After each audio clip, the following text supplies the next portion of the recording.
सद्गुरुदेव शिवमुनि महाराज की जय। मनुष्य भगवान की जय। अखिल भूमंडलीय सर्व शिरोमणि मुनि समाज की जय।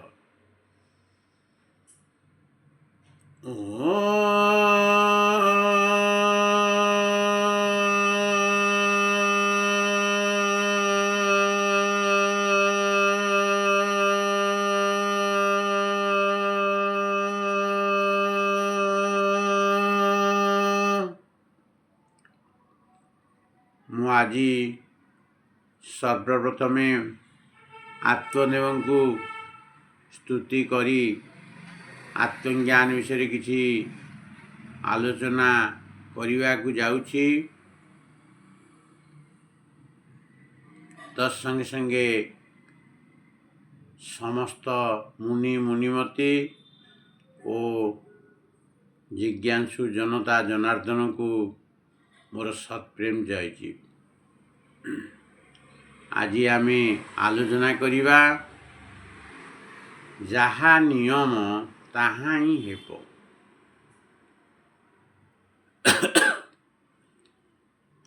नियम अटे जे सूर्य पश्चिम रे उदय हेबे नाही। नियम अटे जे माघ मासर एतेटा बाजी एते मिनिट रे सूर्य निश्चय उदय हेबे। नियम अटे मन और आत्मार भावनार प्रभाव शरीर उपरे अवश्य पड़िबो।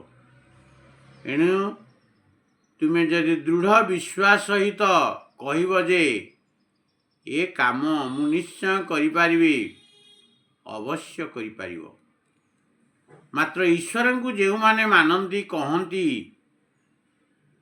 जदि ईश्वर दया करिवे तो मुझे काम करि।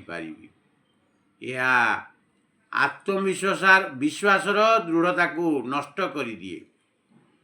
ईश्वर को मानिबा वालार हृदय केबे दृढ़तार सह कहि पारिबो नाही जे मोर रोग काली की भल होई जीवो। से कहिबो जदि ईश्वर चाहिए काली की मु भल होई जीवी। जदि ईश्वर चाहिए तो मु काली कचेरी को जीवी। जदि पुण्य और पाप सब प्रकार कर्म ईश्वर चाहिबारे हेउथांता तेबे ईश्वर आपण को दंड काहींकी देउथांते। ए सबु सिद्धांत असत्य। सबु आपण चाहिबारु हेउअछि। ईश्वर किछि करंती नाही।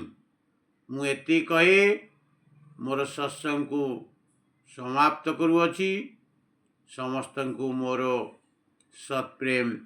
जय जीव जय जीव जय जीव।